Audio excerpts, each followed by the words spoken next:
Question பாருங்க find FCT of 1 by x square plus a square. तो FCT ना Fourier cosine transform.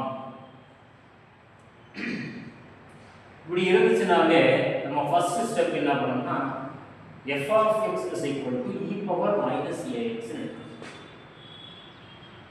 இல்ல sir FCT of வந்து இப்படி தான கொடுத்திருக்கு. இத தான f of x ன்னு எடுக்கணும். ஓகே. இத எடுக்கலாம் f of x. இதை எடுத்துக்கிட்டு நீங்க அந்த இன்டகிரேஷன்ல வந்து ஒரு லென்த்தி process-ஆ போகும். இப்போ இத நாம அவாய்ட் பண்றதுக்காக தான் என்ன பண்ணனும்னா f of x is equal to e power minus ax. இப்போ இந்த சம்மு மட்டும் தான் எடுக்கணும் இல்ல. சப்போஸ் சம் இப்படி இருக்குன்னு வெச்சுக்கோங்க. find Fourier sin transform of x by x square plus a square. இந்த மாதிரி இருந்தாலும் f of x is equal to e power minus ax. இங்க எந்தெந்த இடத்துலலாம் cos யூஸ் பண்றோமோ அதெல்லாம் இங்க என்ன sin யூஸ் பண்ணிருக்கோம். சேம் ப்ரொசீஜர் அப்படியே பாருங்க. f of x is equal to e power minus ax. இது ஃபர்ஸ்ட் ஸ்டெப் என்ன ஃபார்முலா எழுதணும். fc of f of x cosine transform உடைய ஃபார்முலா இது. அடுத்த ஸ்டெப் என்ன பண்றீங்க இந்த f of x இருக்கிற இடத்துல இந்த e power minus ax substitute பண்ணிக்கணும்.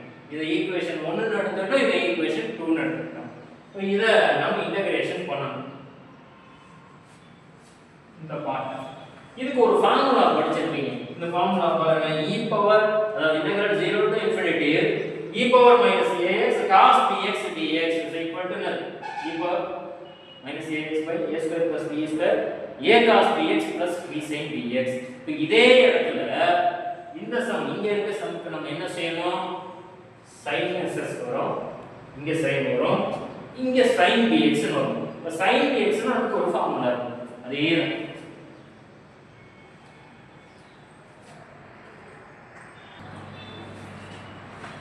இத சால்வ் பண்ணீங்கன்னா உங்களுக்கு இந்த ஆன்சர் கிடைக்கும். a by a square plus a square. இது எப்படின்னா ஒண்ணும் இல்ல இங்க இருக்கு இல்லையா இந்த ஃபார்முலா யூஸ் பண்ணி சால்வ் பண்ணுங்க.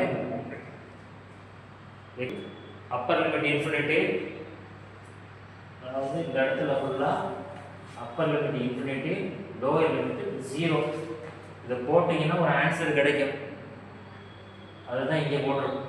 இத சிம்பிளா சால்வ் பண்ண பல வீடியோஸ் போட்டுருக்கோம். நீங்க அதை ரெஃபர் பண்ணி பார்த்தீங்கன்னா தெரியும்.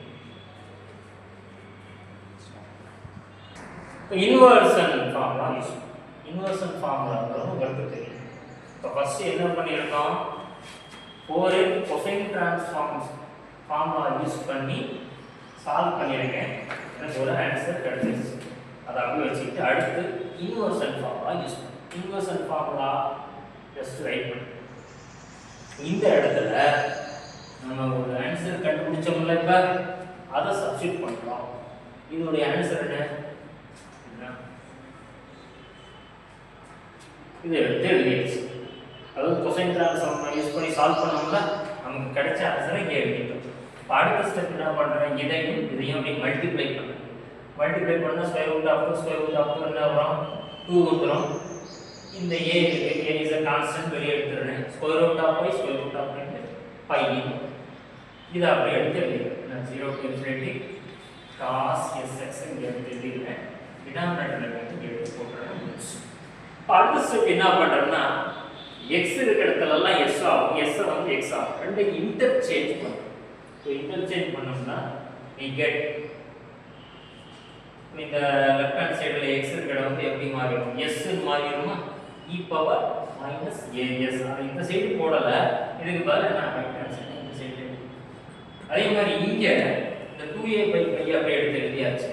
இன்டகிரல் 0 to infinity இந்த s வந்து x ஆ மாத்தி இருக்கோம். இந்த x வந்து s ஆ மாத்தி இருக்கோம். திரும்ப மல்டிப்ளிகேஷன்ல தான் இருக்கிறதுனால cos xs ன்னு வரும். அதே தான் cos sx ரெண்டு ஒண்ணு cos sx.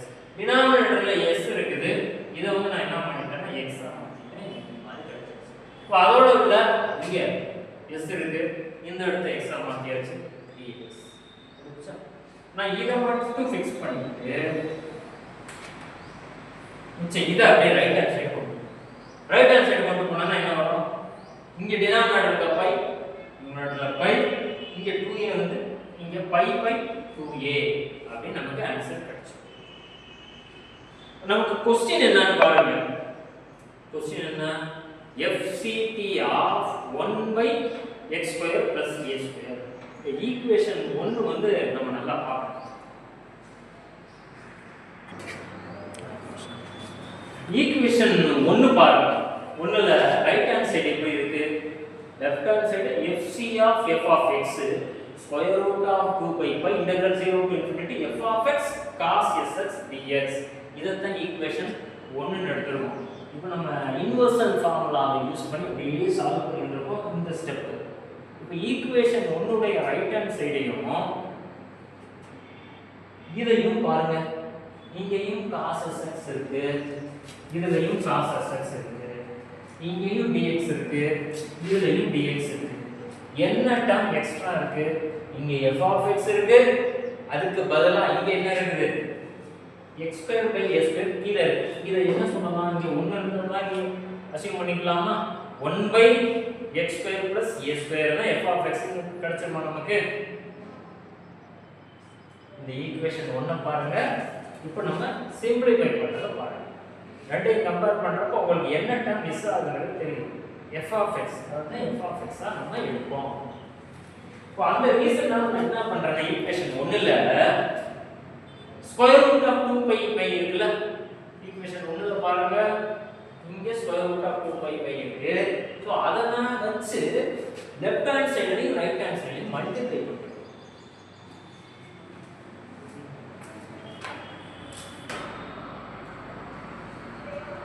லெஃப்ட் ஹேண்ட் சைடுல இந்த மாதிரி கிடைச்சிருமா? மல்டிப்ளை பண்ணோம்னா ஜஸ்ட் என்ன பண்றோம்? இத வச்சு மல்டிப்ளை பண்ணிடலாம். அதே மாதிரி ரைட் ஹேண்ட் சைடுல square root of 2 by pi வச்சு மல்டிப்ளை பண்ணிடலாம். ரைட் ஹேண்ட் சைடு பாருங்க இந்த ஸ்கொயர் ரூட் ஆஃப் பை இதை கேன்சல் பண்றப்ப நமக்கு ஒரு ஸ்கொயர் ரூட் ஆஃப் பை கிடைக்கும். இதை கேன்சல் பண்றப்ப டினாமினேட்டர்ல ஒரு ஸ்கொயர் ரூட் ஆஃப் 2 கிடைக்கும். அத ரெண்டையும் சேர்த்து நான் இந்த மாதிரி எழுதிட்டேன். Square root of pi by 2 ன்னு எழுதிட்டேன். இத அப்படியே எடுத்து எழுதிட்டோம். எதுவுமே பண்ணல. இப்போ நான் சொன்னேன் இல்லையா ஈக்குவேஷன் 1 மாதிரியே இருக்குதா? இத ஃபுல்லா பாருங்க. ஈக்குவேஷன் 1 பாருங்க ரைட் ஹேண்ட் சைடுல அதுவும் இதுவும் எல்லாமே ஒரே மாதிரி இருக்கும். என்னன்னா இந்த டேர்ம் மட்டும் எக்ஸ்ட்ரா இருக்கும். அப்போ இத 1 ன்னு எடுத்துக்கணும். இது என்ன பார்ப்போம்?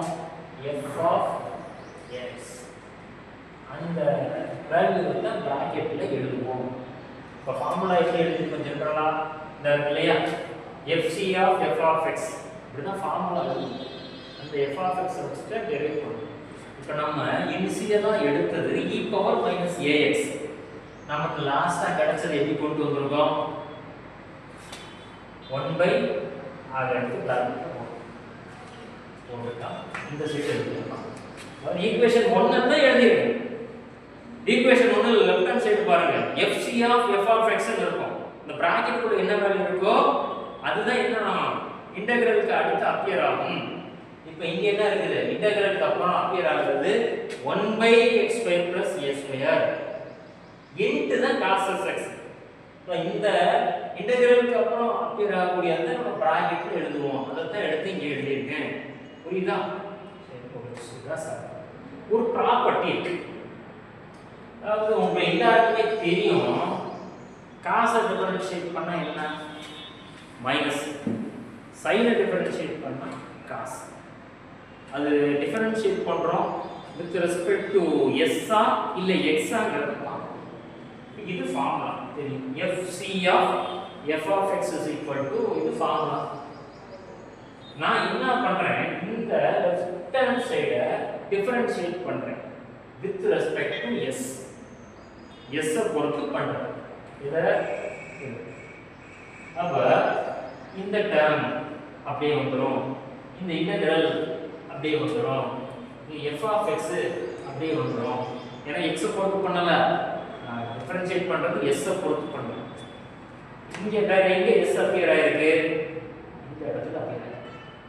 இந்த cos டிஃபரன்ஷியேட் பண்ணனா மைனஸ் sin இந்த sx வரும். மைனஸ் sin sx வரும்.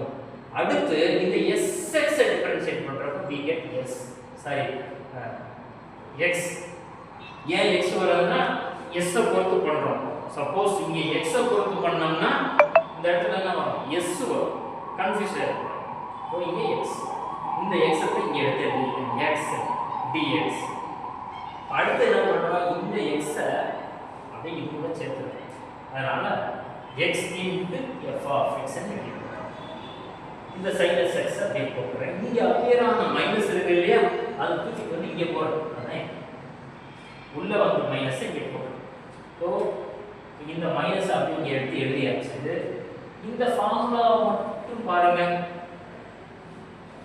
இந்த இடத்துல sin அப்பியர் ஆனா இது sin டிரான்ஸ்ஃபார்ம் உடைய ஃபார்முலா அப்ப நம்ம என்ன போடுவோம் fs ன்னு போடுவோமா இங்க என்ன வேல்யூ இருக்குது அதெல்லாம் பிராக்கெட்டுக்குள்ள வரும் அதாவது இன்டகிரலுக்கு அடுத்து இருக்கக்கூடிய வேல்யூ பிராக்கெட்டுக்குள்ள வரும் இங்க sin வந்ததனால fs போடுறேன் இன்டகிரலுக்கு அப்புறம் வந்தது x f of x இத எடுத்து அப்படியே இங்க எழுதிறேன் முன்னால ஒரு மைனஸ் இதுல என்ன தெரியுது கொசைன் டிரான்ஸ்ஃபார்ம் டிஃபரன்ஷியேட் பண்ணனும்னா with respect to s பண்ணனும்னா we get minus 4 sin transform x into f. இப்போ நம்ம சால்வ் பண்ணிருக்கோம் இல்லையா சால்வ் பண்ணனும் ஒரு சம் இன்னொரு சம் நீங்களா ட்ரை பண்ணுங்க இதே ப்ரொசீஜர்னு சொன்னேன் நீங்க இதுல வர ஆன்சர் அப்படியே எடுத்துட்டு போய் அங்க டிஃபரன்ஷியேட் பண்ணாலும் உங்க ஆன்சர் கிடைச்சிடும் இந்த क्वेश्चन பாத்தீங்கன்னா எப்படி இருக்கும்னா fct of 1/x² + a² இன்னொன்னு வந்து ட்ரை பண்ணுங்கன்னு நான் சொன்னது வந்து fst of x/x² + a². இங்க x அப்பியர் ஆனதனால இந்த क्वेश्चन அப்படி இருக்கு. ஓ உங்களுக்கு இந்த ஆன்சர் கிடைச்சிச்சு இல்லையா? இத டிஃபரன்ஷியேட் பண்ணுங்க. எதை பொறுத்து பண்ணனும்? s பொறுத்து பண்ணனும். இங்க s பொறுத்து பண்ணா என்ன வரும்? இங்க இல்ல. இங்க மட்டும் தான் s இருக்கு. சோ e பவர் மைனஸ் இப்போ x பொறுத்து இன்டகிரேட் பண்றோம்னா என்ன ஆகும்? இன்டகிரேஷன் பண்றோம்னா e பவர் மைனஸ் இப்படி இருந்தா மைனஸ் ஏ டினாமினேட்டர்ல வரும் இன்டகிரேஷன். சப்போஸ் டிஃபரன்ஷியேட் பண்றோம்னா என்ன வரும்? dy dx ஆஃப் போட்றோம்னா e power minus ax into minus a வரும். இங்க நம்ம எதை பொறுத்து பண்றோம்? s பொறுத்து பண்றோம். இந்த இடத்துல என்ன இருக்குது?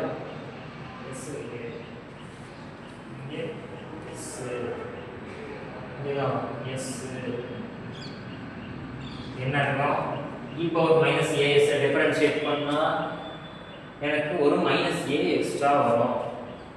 சரியா? Minus a. அப்ப இந்த மைனஸ் a இந்த a கேன்சல் பண்ணலாமா? கேன்சல் பண்ணி செக் பண்ணி பாருங்க. ப்ரொசீஜர் ஃபாலோ பண்ணுங்க.